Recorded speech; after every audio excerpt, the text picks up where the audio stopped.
Morada Noticias, una herramienta ciudadana para cuestionar el poder y recorrer la ciudad amada.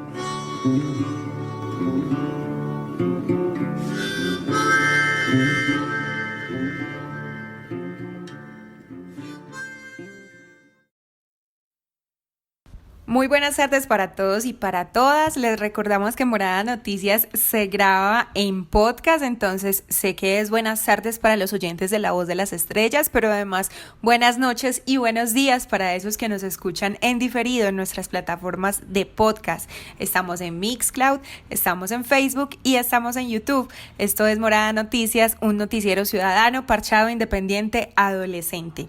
En este episodio del miércoles 8 de julio de 2020, pues estamos acompañándolos muchas voces de esta juntanza en la que se realiza este noticiero. Yurani Alzate y yo, Laura Bayer, el equipo periodístico que los acompaña, Lucas Jaramillo de nuestro aliado editorial Casa de las Estrategias, también los editores de Ciudad, Samuel Jaramillo y Brian López. Me encanta contar con ellos porque uno es vieja guardia y el otro es nueva guardia de ese equipo de adolescentes que nos acompaña en reportería voluntaria para realizar este producto periodístico para ustedes, pero además aprenden de periodismo con nosotros en Casa Morada. Bienvenidos entonces a nuestro episodio. Hoy les contaremos que según la Personería de Medellín, en este confinamiento ha habido 467 desplazados, víctimas de este fenómeno del desplazamiento intraurbano, en su mayoría por presiones asociadas a grupos criminales en los barrios. Yurani Alzate nos traerá esta información. Además de eso, en la primera instancia, un juez declaró nula la licencia de construcción del centro comercial Arcadia. El concejal Ricardo León Yepes Pérez demandó a Jorge Pérez, el curador de esta obra que otorgó la licencia, pasando por encima del Consejo de Medellín. Dice el concejal que esto es un abuso de autoridad y el lote no tenía permiso para la construcción comercial. Por otro lado, rescatamos la juntanza de la Fundación Instintos con la Secretaría de Medio Ambiente y el Centro de Bienestar Animal La Perla, que están brindando terapia asistida con perros de rehabilitación para jóvenes en riesgo de exclusión social, apoyo a adultos mayores y a personas en condición de discapacidad. Y nuestro noticiero también se complementa con dos historias de las plazas de mercado de la ciudad. Primero, la noticia que tiene que ver con que definitivamente han padecido pérdidas económicas en esta cuarentena a pesar de las reaperturas graduales. Y por otro lado, Juan Pablo Pineda, en el Rutas y Sombras de hoy, nos trae la historia de un bello establecimiento que queda en la Placita del América. Además, vuelve nuestro columnista Chicho para explicarnos esa famosa frase de "el pueblo tiene a los gobernantes que se merece". En la sección de No Copio también manda un mensaje de aliento para nosotros el escritor David Eufrasio Guzmán, y en Cultura escucharemos una nueva voz que va a ser estrella en nuestra próxima tercera temporada de Morada Noticias. Espero que estén pasando un muy buen miércoles o una feliz mañana de jueves y empezamos con las noticias. Yurani Alzate, buenas tardes. Cuéntanos por favor este fenómeno tan teso, tan importante del desplazamiento aquí dentro de la urbe Medellín. Hola, buenas tardes Laura, buenas tardes para mi equipo de trabajo, buenas tardes para toda la gente de Casa Morada, para los chicos que nos acompañan hoy y para los que siempre están ahí pendientes realizando con nosotros este noticiero parchado. También un saludo muy especial para todos nuestros oyentes, agradecida de que sigan ahí sintonizando día a día La Voz de las Estrellas o escuchándonos a través de nuestros podcasts. Comienzo pues contándoles que según la Personería de Medellín, entre marzo y mayo, tiempo de confinamiento, 467 personas fueron desplazadas de sus casas hacia otras zonas de la ciudad, en su mayoría por presiones asociadas a grupos criminales. Este delito se conoce como desplazamiento interurbano y es el que ocurre entre distintos barrios de una ciudad. De acuerdo con el sistema de información de la Personería, entre el 1 de enero al 30 de junio de 2020, por presiones de extorsión o conductas ilegales naturales, 1.145 personas han tenido que dejar sus casas. El personero de Medellín, William Jeffer Vivas Lloreda, indicó que la alerta se da porque aunque la cantidad de casos de desplazamientos se redujo en un 64% con respecto al mismo periodo del año anterior, es decir, del 2019, el hecho de que las familias tengan que huir en medio de una pandemia y con condiciones de aislamiento obligatorio es preocupante. Si bien hay una reducción en las cifras, sigue siendo muy preocupante que en lo que ha ocurrido este año se hayan desplazado internamente en la ciudad más de 1.100 personas. Para el departamento de Antioquia podemos decir que ha ocurrido algo exactamente igual, y es que a la fecha se han desplazado 3.582 personas. Si bien hay una disminución en relación con el año anterior, en el marco de la contingencia, la pandemia, cuando se supone que las personas están en sus casas, no hay mayor movilidad, sigue siendo de mucha preocupación que se siga presentando este tipo de comportamientos que afectan la tranquilidad, afectan la seguridad de la ciudadanía. Se dan distintas temáticas por asuntos relacionados con el microtráfico, asuntos relacionados el reclutamiento de bandas criminales a personas en los distintos sectores, pero como también obedece al tema de la extorsión. Las comunas donde se presenta en mayor medida este fenómeno son Villahermosa, San Javier, Manrique, Robledo, seguidas por el Popular y el corregimiento de San Cristóbal. Vivas también habló de las acciones que se toman desde la Personería de Medellín ante este flagelo y además por qué es más recurrente este delito en las comunas mencionadas. En estos lugares hay una presencia permanente de grupos delincuenciales y que en el marco de las actividades que estos realizan están afectando exactamente la vida y la integridad y la seguridad de la ciudadanía. El llamado a las autoridades es hacer mayor presencia en estos sectores, no solo presencia militar, sino también llevando inversión social. La personería lo que hace es recepcionar las declaraciones, las denuncias ciudadanas y lo ponemos en conocimiento de las autoridades de seguridad para que tomen las medidas pertinentes en los sectores donde se está realizando en mayor número este tipo de desplazamiento.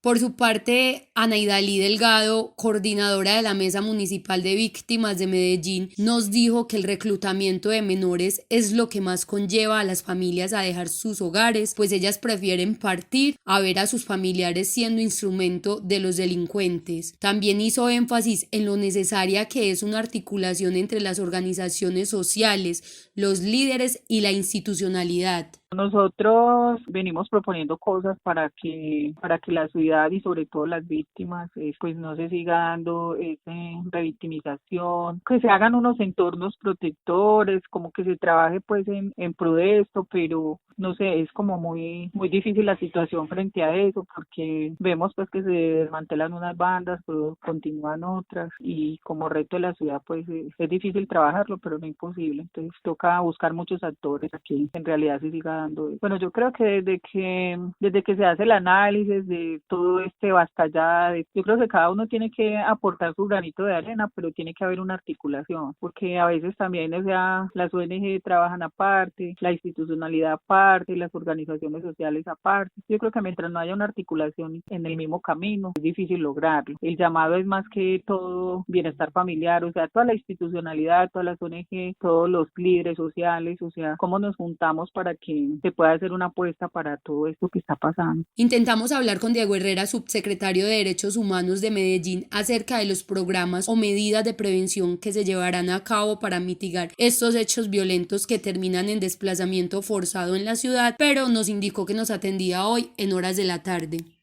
Lucas Jaramillo, muy buenas tardes. Me alegra que me acompañes a locutar la actualidad de la ciudad en este día. Hablemos de la conservación de nuestras zonas verdes, de nuestros recursos naturales y esas cosas que nos gustaría que no pasaran, pero ya pasaron. Hola Laura, hola Yurani, hola audiencia cómplice. Hoy estamos hablando del Centro Comercial Arcadia y toda la polémica que los movimientos ambientalistas al principio del cuatrienio anterior estaban haciendo por un arboricidio, porque ese centro comercial quitaba espacio público, generaba espacios de movilidad y deterioraba el medio ambiente.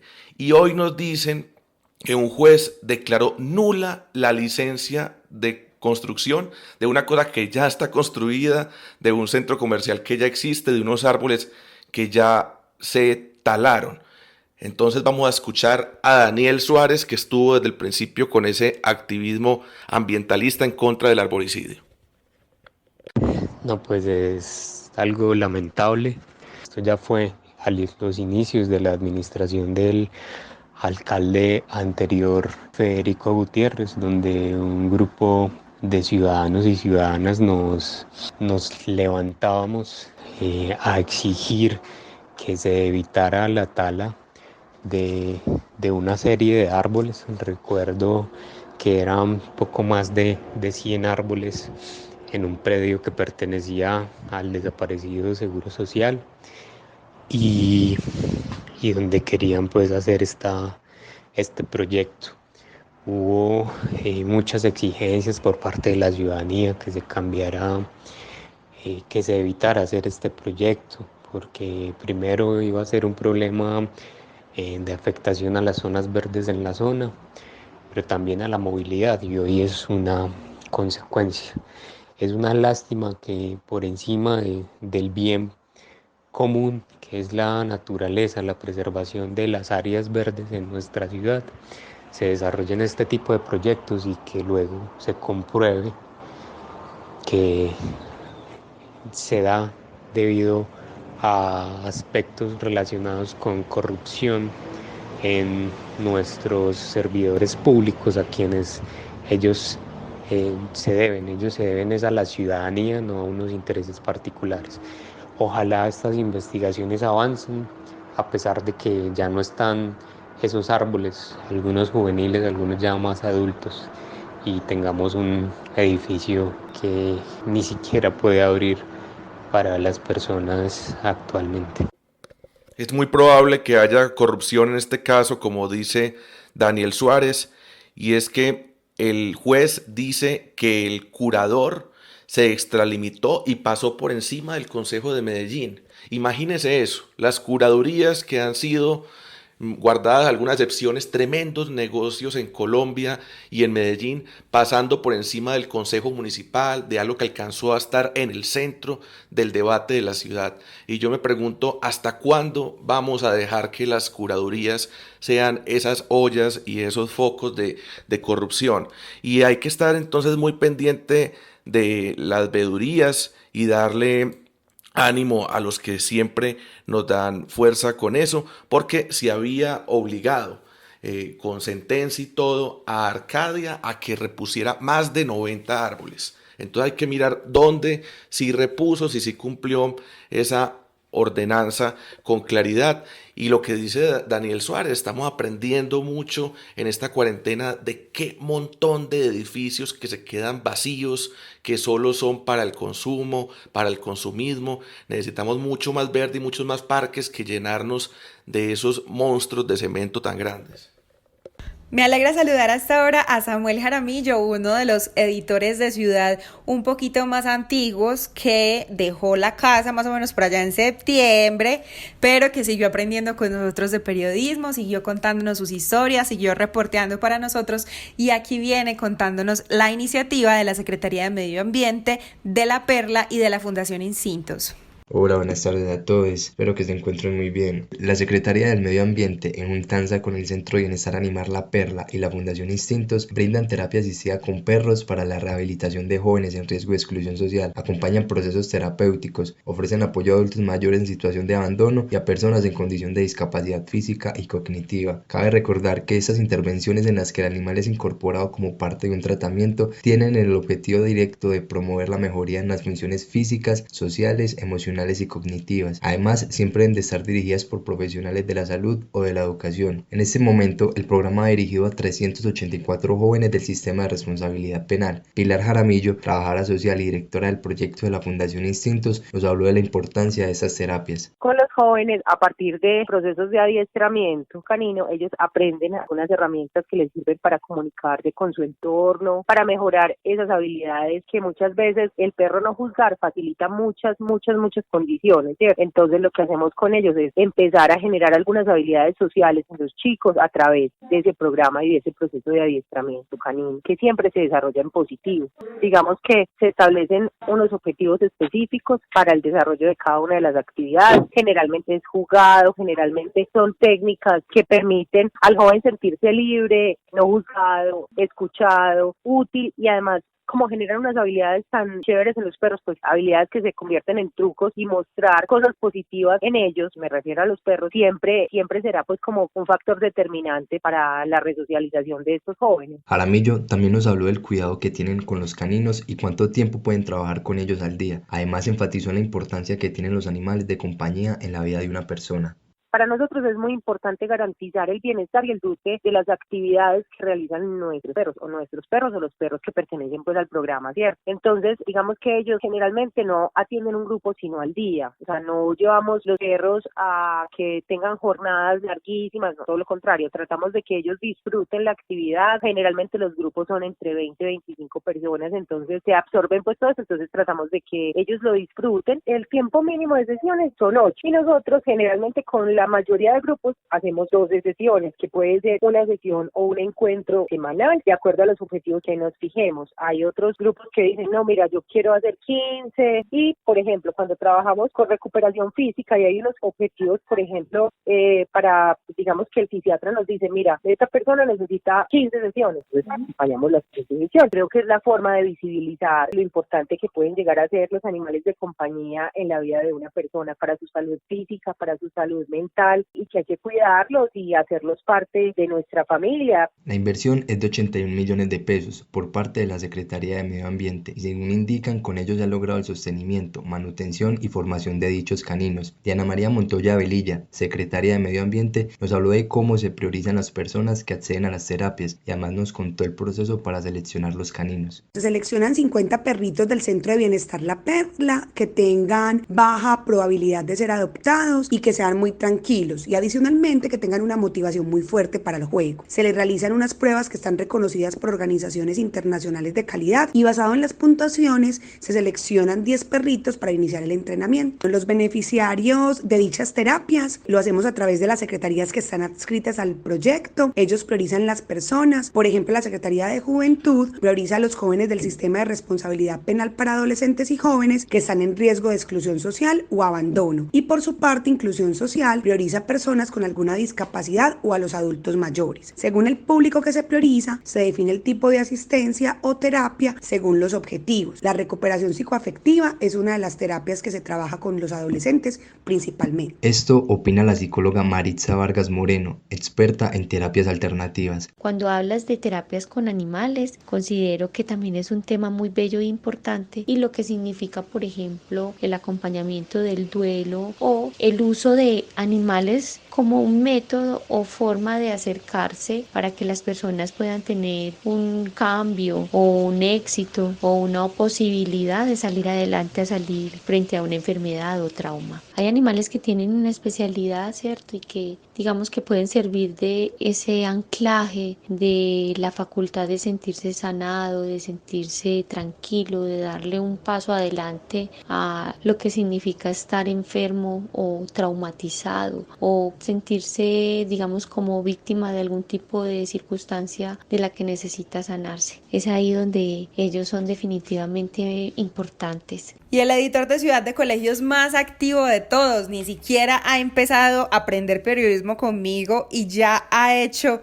2 maravillosas notas para Morada Noticias, 2 cosas que han sido casi que primicias. Aquí está el espectacular Brian Steven López. Hola Laura, muy buenos días para ti, para nuestros radioescucha y para todos los miembros de Casa Morada. Las plazas de mercado de la ciudad tras los meses de cuarentena en el país por la COVID-19 padecen pérdidas económicas. Aunque las ventas hayan crecido tras las constantes aperturas hechas por el gobierno nacional, el pasado sábado 4 de julio en el debate del Consejo de Medellín, la concejal del Centro Democrático, Natalie Vélez, expresó que la minorista, por ejemplo, ha tenido pérdidas mayores a los 13.000 millones de pesos por los 2 cierres debidos a los brotes de COVID-19. César Simbaqueva, gerente de la Plaza de la América, nos habló sobre las afectaciones que ha tenido la plaza desde el pasado marzo, sobre todo para negocios diferentes a los de carnes y legumbres. Debido a la cuarentena, obviamente hubo reducciones de ventas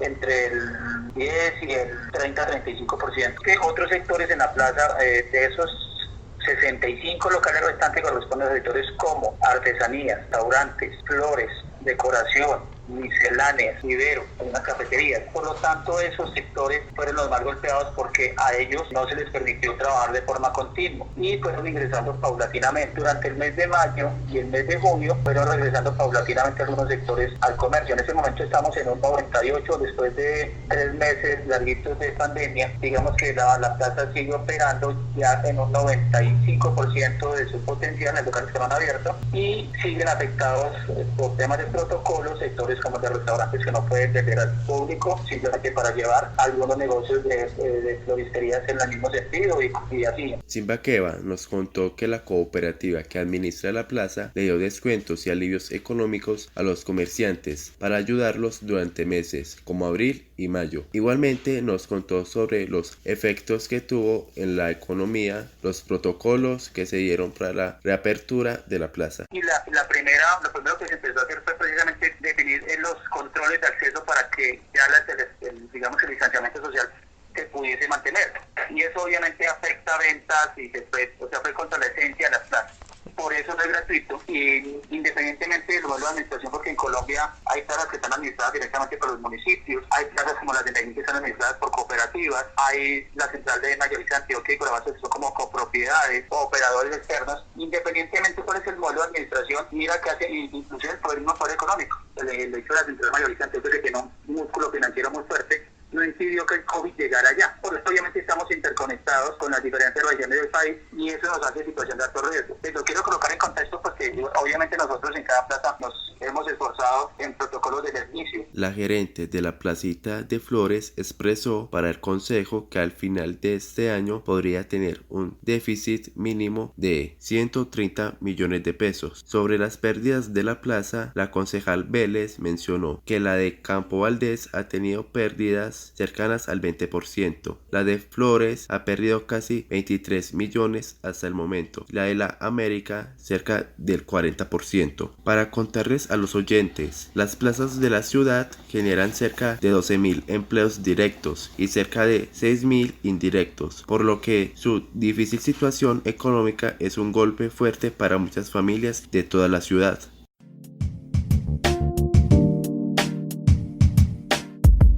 Un minuto de vida, porque nada justifica el homicidio. A esta ciudad lo que le hace falta es un minuto de vida, algún día, cada hora con sus 60 minutos.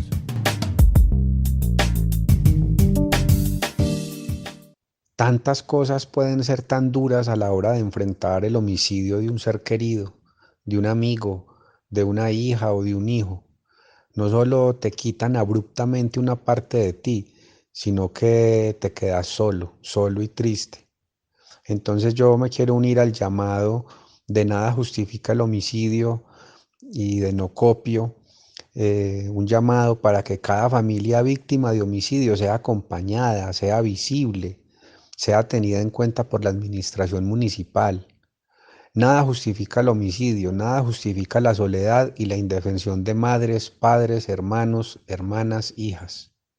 Mi nombre es David Eufrasio Guzmán y apoyo los programas de Nada Justifica el Homicidio. Creo que debemos hacer todos los esfuerzos posibles para que no haya más muertos violentos en nuestra ciudad.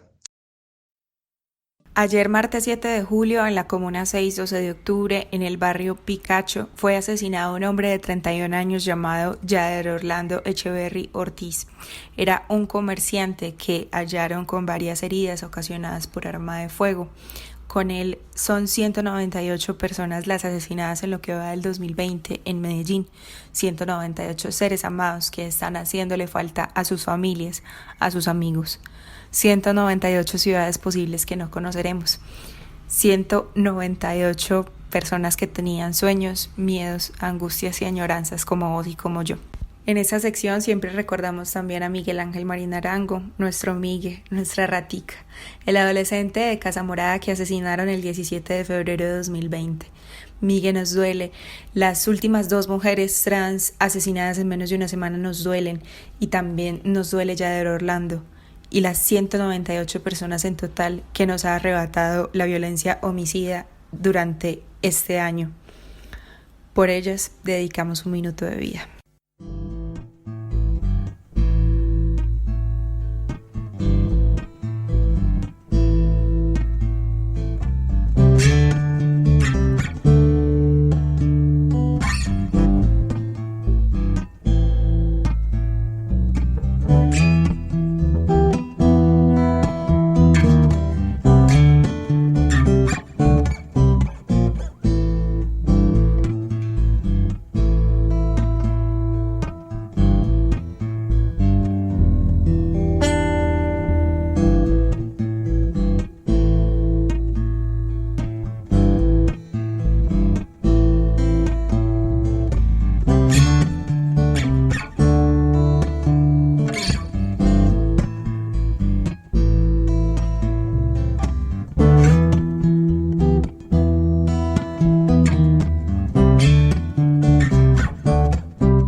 ideas, las decisiones y el poder gubernamental se destapan en Morada Noticias.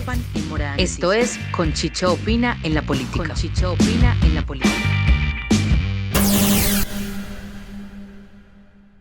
Un saludo muy especial para Morada Noticias y sus oyentes. Donde no hay buenos ciudadanos, no hay buenos electores. Y si no hay buenos electores, no hay buenos candidatos. Si no hay buenos candidatos, no hay buenos gobernantes. Si no hay buenos gobernantes, ¿quiénes ocupan esos cargos entonces? Cuando se reducen presupuestos a aparatos administrativos o secretarías de despacho que lideran y ejecutan procesos como la participación ciudadana, la cultura, mujeres, juventud, entre otros, es solo una manifestación, un síntoma. No es la causa, y menos el problema sobre el que queremos tratar hoy, la formación ciudadana. Las causas pueden ser la poca capacidad de discusión con altura sobre los problemas de la ciudad. Hoy en la ciudad pocos actores o grupos representativos de actores están conversando sobre los verdaderos problemas de la ciudad. Hoy la agenda pública es una agenda pública marcada por acciones que rayan con el populismo, por gobernar para quedar bien en la imagen, por impulsos para mantener unos puntos en las próximas encuestas, pero acciones que poco contribuyen a construir ciudadanía. Se construye ciudadanía cuando se conversa con el ciudadano, cuando se abren espacios de discusión, de aclaración, de planificación y de comprensión de procesos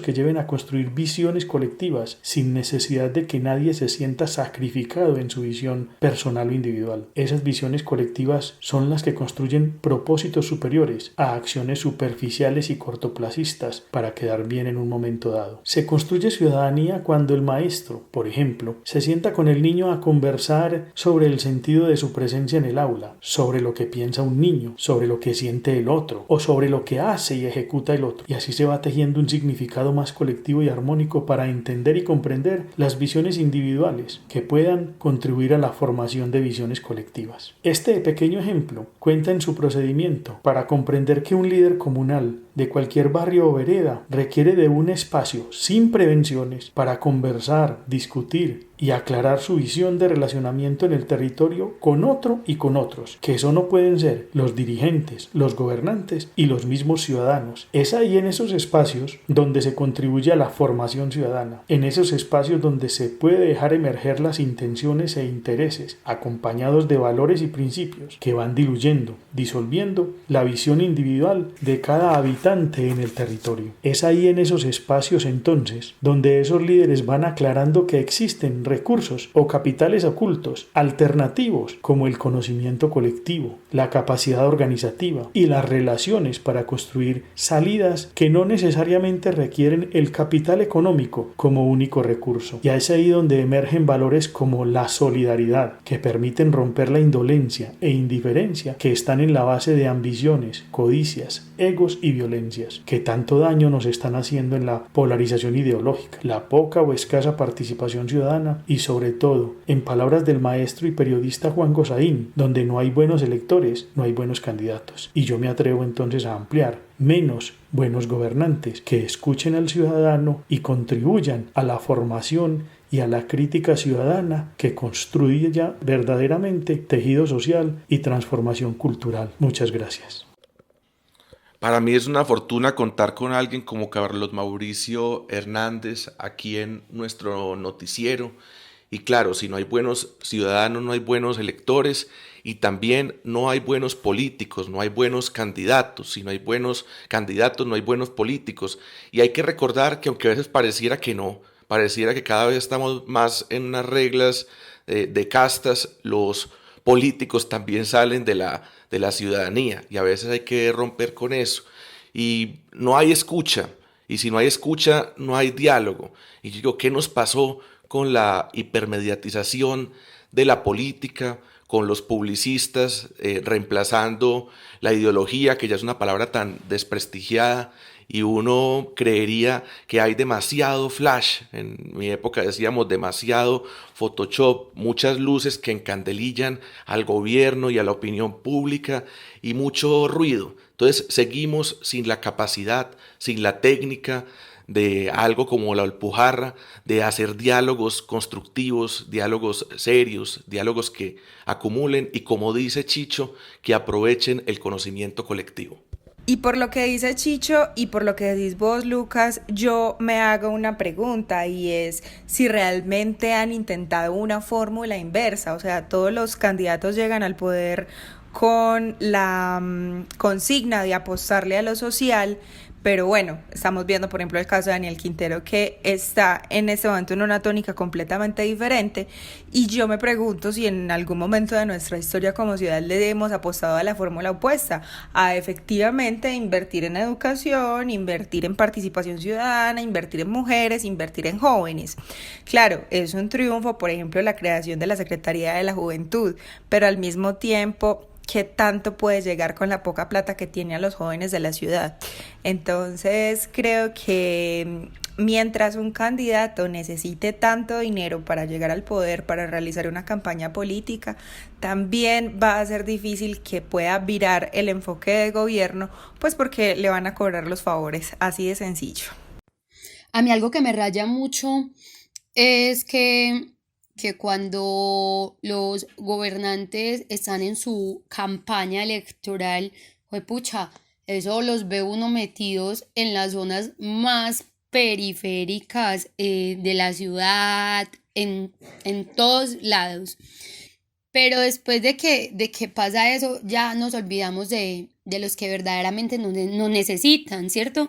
Y ahí es donde me pregunto, ¿de qué manera queremos formar a los ciudadanos si no hay una inversión social, como lo dice Chicho, en las diferentes secretarías? La Secretaría de Mujeres se le bajó, a Juventud, bueno, en fin, acá le hemos contado el plan de desarrollo como quedó para nuestra ciudad. Esto hace que no haya participación de la comunidad. Por eso tenemos que pensar en una construcción de ciudadanía muy integral para poder así querer tener unos jóvenes activos en ciudad con valores y principios, y no que la delincuencia, que es la que está en los territorios, los atrapen. Medellín desde hace años tiene una deuda histórica con las comunidades, y es llegar a los diferentes territorios para poder hacer un acompañamiento verdaderamente integral, para poder precisamente formar a los ciudadanos. Morada Noticias es una producción del colectivo Morada, Casa de las Estrategias, Latina Estéreo y Universo Centro. Este proyecto es parcialmente financiado por la Inter-American Foundation y la Fundación Confiar. Pero podemos crecer más.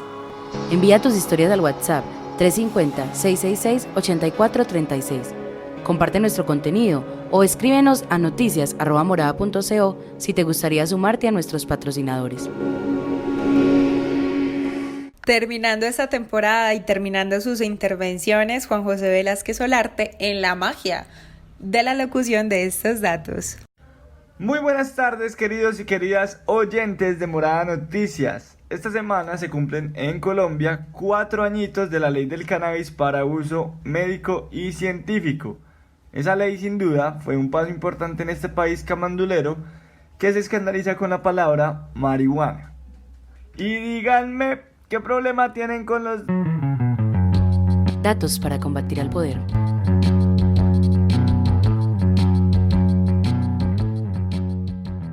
La ley se firmó el 6 de julio de 2016 y fue impulsada por el entonces senador Juan Manuel Galán, hijo del mítico Luis Carlos Galán. ¿Qué pretendía esta norma? Pues sencillo, que la gente pueda acceder a medicamentos de calidad basados en cannabis, que tengan garantías de calidad, precios justos, entre otros. Además, la ley incluye aspectos sociales como la ayuda con tecnología a pequeños cultivadores para que tengan condiciones y puedan participar en el negocio. Que la ley se hubiera firmado le permitió al país presentarse ante el mundo como la meca del cannabis, para cautivar a los inversionistas y atraerlos a la tierra del café y ahora de la marihuana. A este negocio en el país lo favorecen varios aspectos si se pretende desarrollar una industria. Entre ellos están las condiciones climáticas de Colombia, la mano de obra con experiencia en el cultivo de cannabis y que cobra barato, la experiencia agrícola del país, la privilegiada ubicación geográfica y un fuerte sistema regulatorio. Ante eso, se hablaba de inversiones millonarias desde el extranjero, sobre todo desde Canadá, para crear grandes empresas que controlarían todo el proceso, desde la siembra de la semilla hasta la comercialización local y exportación de los productos. Sin embargo, el negocio se le estaba complicando a los que estaban interesados, porque la reglamentación de esta vaina restringió mucho las posibilidades, aunque entre el año pasado y este año eso comenzó a aclararse. Mientras tanto, las empresas con licencia conseguían fondos y establecían canales de exportación y de comercialización en el exterior, principalmente en Europa.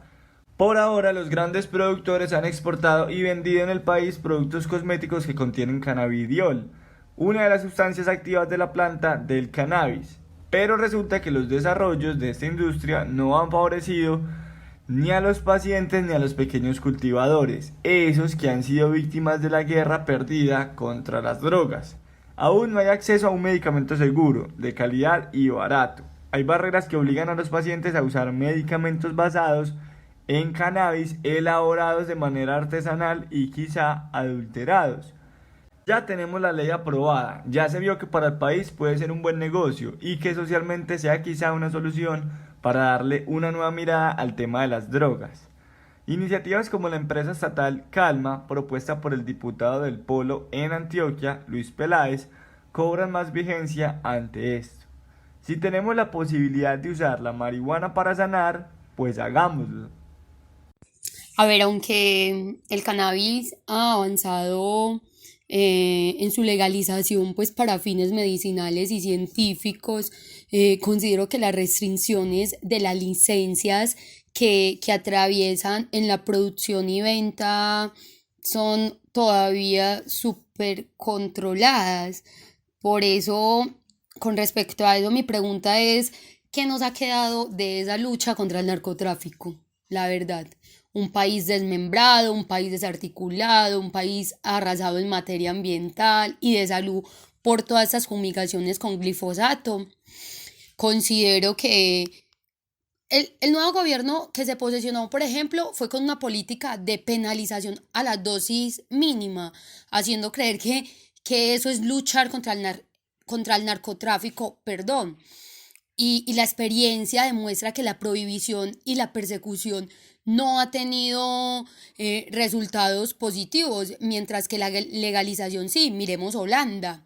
Si le damos una mirada pues desde esa legalización, podemos ver que si se legaliza pues la marihuana, la cocaína y otras sustancias prohibidas, probablemente ocurra lo mismo que con el alcohol, que el alcohol también es una sustancia que mata poco a poco.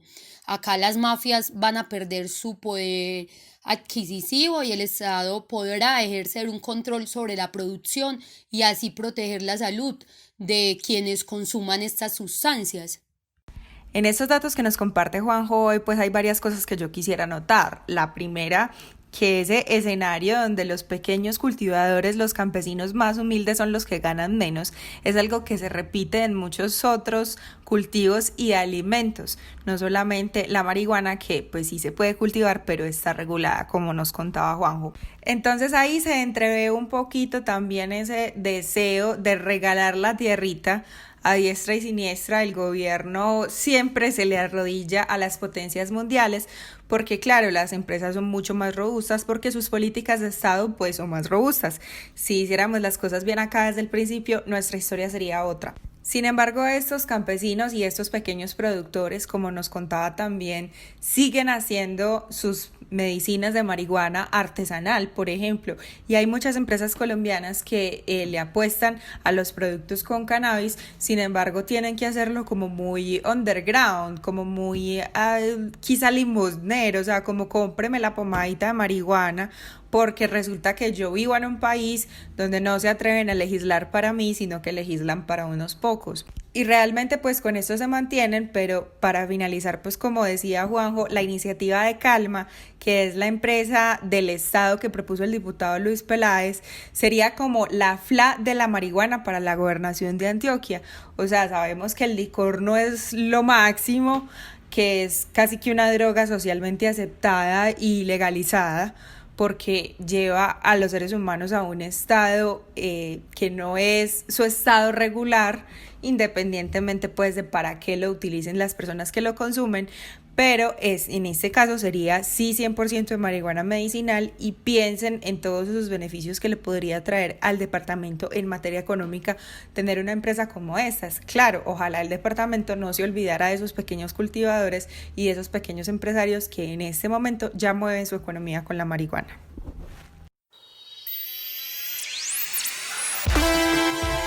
Esta es la canción del día, patrocinada por Ciudad Frecuencia.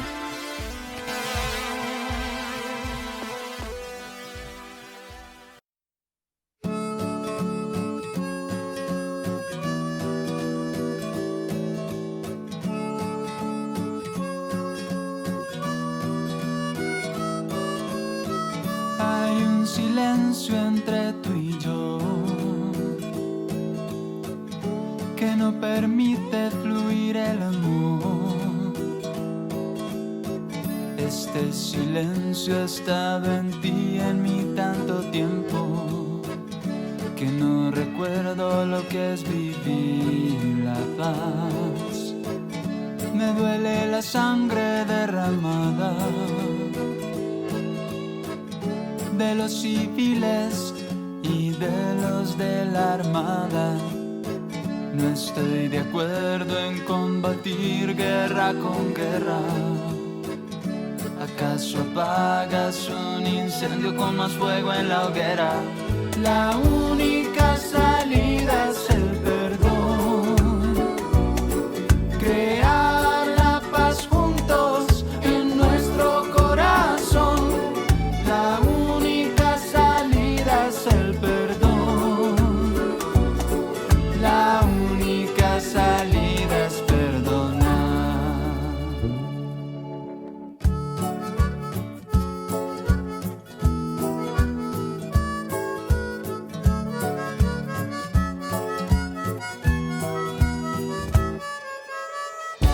Quien nunca se ha equivocado de pensamiento, de acción o comprando algo en el mercado. Lo importante es la actitud, querer remediarlo. Si es así, creo que podemos intentarlo. No estoy de acuerdo en combatir guerra con guerra. ¿Acaso apagas un incendio con más fuego en la hoguera? La única salida es el perdón. Crear la paz juntos en nuestro corazón. La única salida es el perdón. Crear la paz juntos en nuestro corazón. La única salida es el perdón. La única salida es perdonar. La única salida es el perdón. Crear la paz juntos en nuestro corazón. La única salida es el perdón. Crear la paz juntos en nuestro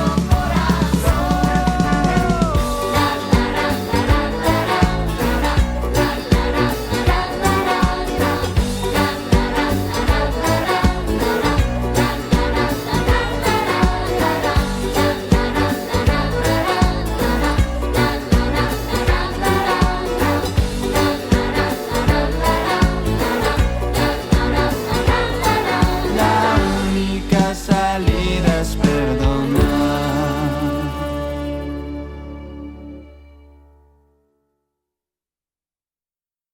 Un saludo para este maravilloso músico que nos acompañó en estos micrófonos cuando recién empezaba Morada Noticias, el señor Santi Clap, con su canción, que es nuestra canción del día, Perdonar es tener paz.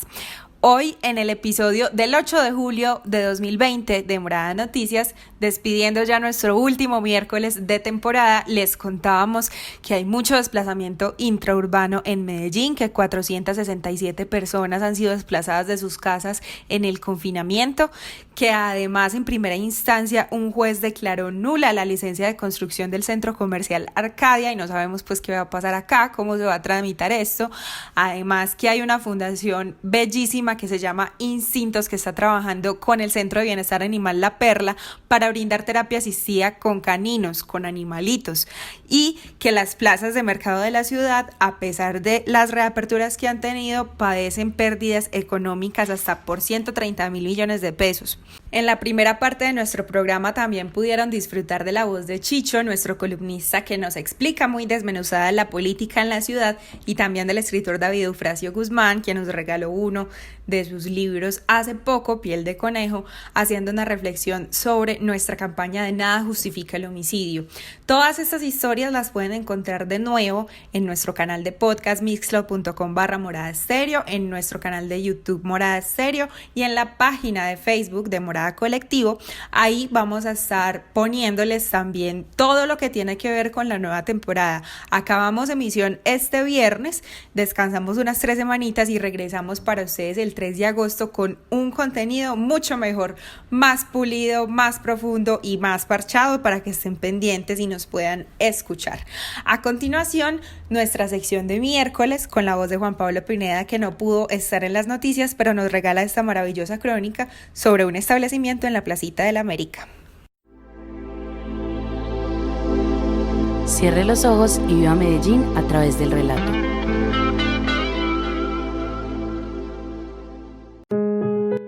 Esta es la historia de Amaret Repostería y Café. Ustedes dirán que es una nota publicitaria, que hablamos de un negocio particular, que contamos los hechos de un comercio, y tienen razón en eso, es la narración sobre un negocio. Pero también se equivocan, porque importan más las personas que el negocio, importan más aquellos que siguen detrás del mostrador incluso cuando un virus incontrolable quiere acabar con el mundo, con la vida, con los sueños. Sí, los sueños, esa expresión cliché dicha casi siempre con tonos juveniles y pretenciosos, pero todos hemos sentido que los sueños se nos van en estos meses de encierro invivible que nos han agotado. Los golpes de esta pandemia no han perdonado a nadie, con mayor o menor intensidad. Tampoco a la familia Moreno y a su repostería en la Plaza de la América. Pues los primeros días, como para cualquier otro negocio, fueron de mucha incertidumbre. En la Plaza de Mercado de la América, prácticamente todos los locales, salvo uno que otro, dejó de trabajar por 2 semanas, 2 y 3 semanas. En nuestro caso fueron 3 semanas. Y en ese momento, pues, de mucha incertidumbre, porque apenas estábamos como cayendo en la cuenta del golpe y los efectos que iba a tener este golpe para las finanzas del negocio. Nosotros llevábamos para ese momento apenas 6-7 meses, entonces apenas estábamos como dándonos a conocer, consiguiendo una clientela, posicionándonos, entonces teníamos muy bien y esto nos afectó, pero ahí vamos, lentamente. Desde que reabrimos, nosotros reabrimos la 3ª semana de abril junto con otros negocios de la plaza como los de flores, abarrotes, entre otros, nos hemos ido recuperando. Ese fue Simón, el primer hijo de los Moreno. Por esos días de abril aún no se hablaba de abrir restaurantes, como podría pasar próximamente. Amaret, por supuesto, es miembro de la lista extendida de negocios que ofrecen gusto al paladar, así que su apertura al público no era ni siquiera un rumor. No, para ese momento los restaurantes pues ni en las curvas.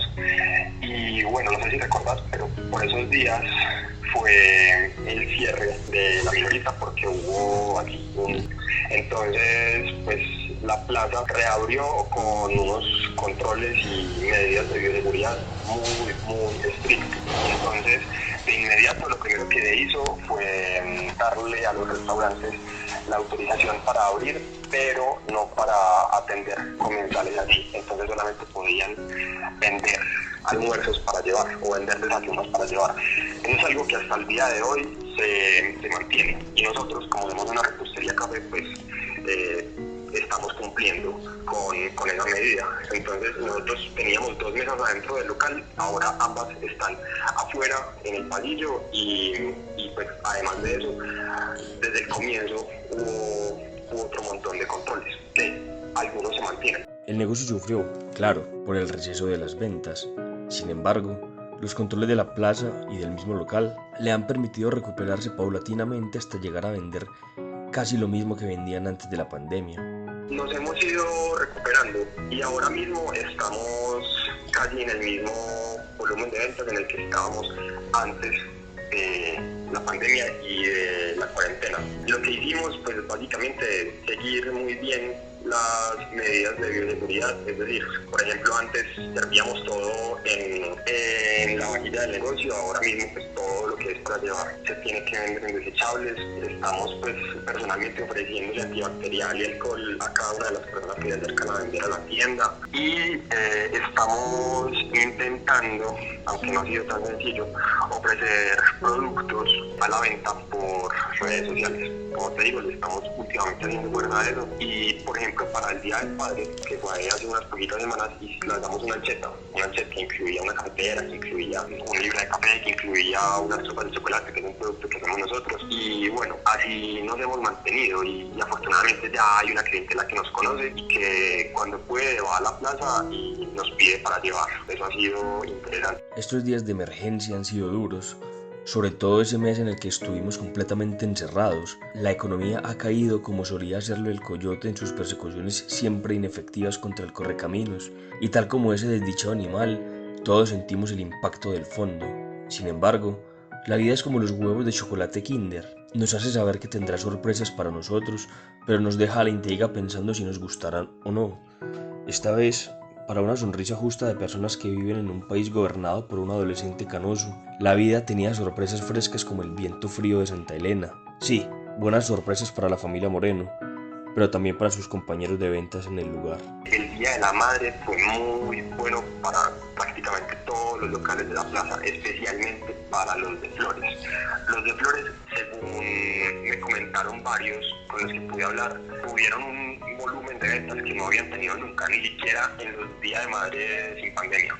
Y eso fue interesante, que colapsaron, es decir, que empezaron a vender obviamente mucho a través de redes sociales y no dieron abasto y dejaron de vender muchísima plata y comenzaron a escasear un montón de flores por ese día. Y eso fue muy particular. Y ese día que nosotros obviamente nosotros abrimos de lunes a domingo, fue muy bueno. La plaza tuvo mucha afluencia de gente que pues obviamente fue controlada porque no están dejando entrar a todo el mundo. De hecho hay un tope máximo de gente que puede estar en la plaza, pero sí, ese día fue muy particular porque la gente como que se gastó lo que no se había gastado, no sé de dónde, para celebrar el Día de la Madre, yo no sé con quién.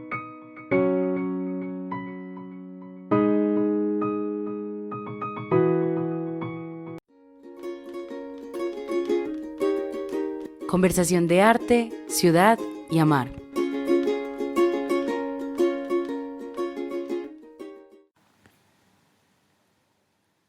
Y así, tu belleza me daba el gusto amargo de la muerte. Tu desprecio, en vez de anonadarme, me infundía coraje y una terrible fuerza para conquistar los cielos, los mares y los amores imposibles, y a mí mismo que estaba muerto en la nada. A pesar de ti, te debo lo que soy, pues no sería nada si no hubiera nacido bajo tu cielo. Tu tradición me predestinó desde siempre a la rebeldía. La demencia de tu producción me arrojó en los hornos de la pasión creadora y la contemplación. He sabido estimarme en la medida en que me despreciabas. Abracé la soledad porque me arrojaste de tus templos, tus fábricas y tus cementerios donde no daba la medida de la muerte. Me cerraste todas las puertas y me quedé fuera de ti, sin ti, y me obligaste a mirar hacia lo alto y hacia el fondo, a mi alma y al cielo. En tus calles besé el rostro amargo del fracaso. Te suplicaba en silencio en tus noches de eterna belleza, pero no entendías mi lenguaje de oración. Había que enternecerte a martillazos, hacerte razonable a golpes de sacrificio. Cabeza dura de cemento, alma de caldera, arterias de hierro galvanizado que alimentan de aceite tu corazón, no de sangre, y por eso eres más insensible que un zapato.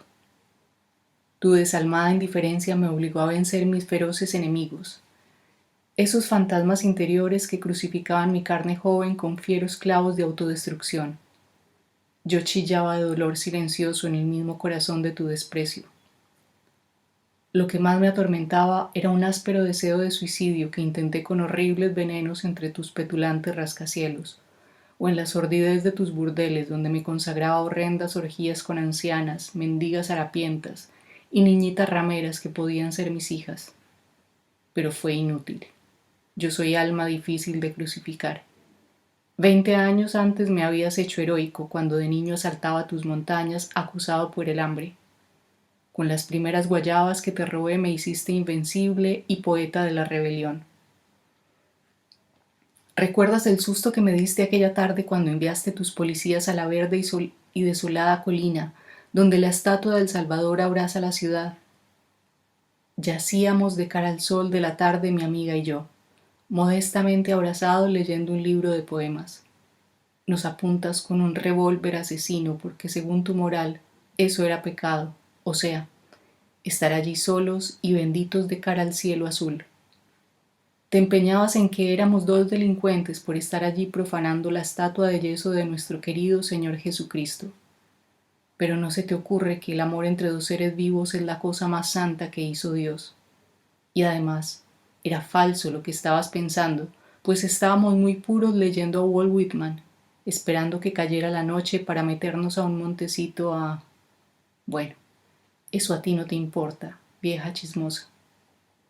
Te empeñaste en inventarnos un crimen para meternos en la cárcel, lo que intentaste hacer si yo no te hubiera sobornado con mi recordada estilográfica Parker, para que no cometieras esa burrada con mi compañerita que estaba llorando de dolor, sintiéndose una horrible prostituta dentro del sombrío ataúd rodante, donde nos embutiste como un par de tenebrosos criminales.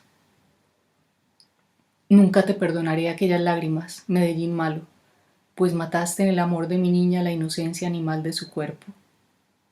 Y como eres una beata farisea y retenida, nos niegas hasta la felicidad barata de esa cama verde tendida por Dios para sus pobres amantes que por decencia no pueden ir a los burdeles donde bendices la degradación de las almas y hasta expides carnets para legalizar el envelecimiento del amor. Tu morbosa imaginación no puede concebir dos seres puros hijos del sol o de la noche, porque los condenas con tu diabólica moral redactada por inquisidores prostáticos. Francamente, Medellín, eres peligrosa. Eres como el diablo para comprarle las almas, con la diferencia de que tú no las condenas al infierno, sino al no ser. No te enojes, mi querida. Te amo más de lo que crees, pues al fin tú me has hecho posible. A ti, que no me has dado nada, salvo soledad y un poco de dura miseria. Te debo la riqueza infinita y humilde de mi ser, que no cambio por todo el oro de tus bancos comerciales. Después de todo, eres milagrosa. Haces posible lo imposible. Hasta eres capaz de producir un loco idealista como yo. Bendita seas. Tu incomprensión ha creado en mí un hombre nuevo, distinto a los hombres que produces en serie como si fueran bultos de tela, muertos o botellas de ron. En ese desamparo me hice fuerte para la lucha, y te negué el homenaje de mis bodas con la muerte y la resignación. Y además te debo gratitud, porque esa tu manera de parir monstruos me regaló un santo que fue mi maestro Fernando González. Te vuelvo a bendecir por él, a quien tanto hiciste sufrir y tanto te amó. Bueno, esto de pronto es chiviarnos un poquito para la temporada maravillosa que viene. Lina Castaño, hoy leyendo a Gonzalo Arango, y en nuestra próxima temporada siempre con esas lecturas del nadaísmo, movimiento que se adelantó culturalmente a muchos otros en el mundo, chicos y chicas, y mirar los ojos con forma a través de un nadaísta como Gonzalo Arango, como Jaime Jaramillo Escobar, es encontrar que esta ciudad no es normal, que no tenemos que vivir todos como nos dicen desde algunos podium, encontrar otras maneras de querernos, pensar libremente, desnaturalizar asuntos. Eso es lo que hacen los manifiestos y los movimientos culturales. Y hoy la lectura de Lina termina leyendo el pensamiento de Gonzalo Arango y refiriéndose a Fernando González.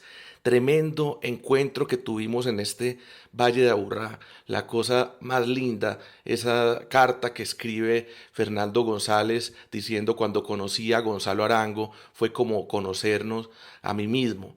Y ese reconocimiento de Gonzalo Arango por Fernando González, que luego con su buen humor decía: yo no soy nadaísta, yo soy todoísta. Entonces muy bello ese encuentro entre el nadaísmo y el todoísmo.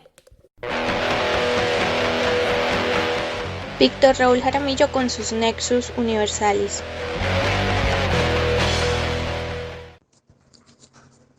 Sibila. Brotando del enigma, la voz se hizo lugar. Entonces se amaron.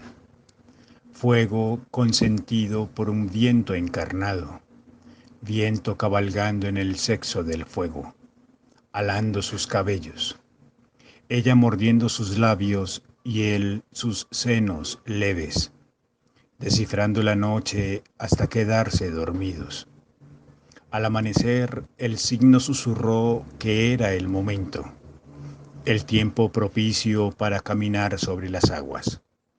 Detrás suyo se iluminó la tierra. Víctor Raúl Jaramillo.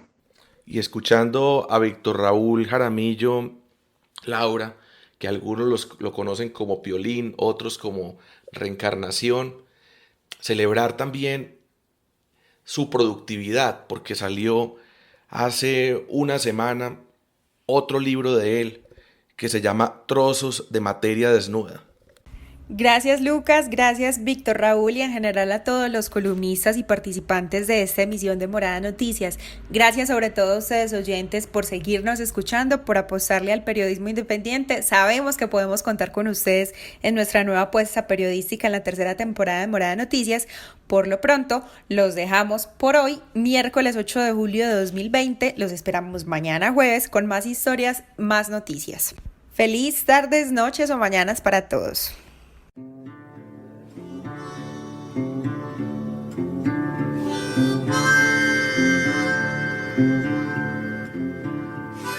Morada Noticias, una herramienta ciudadana para cuestionar el poder y recorrer la ciudad amada.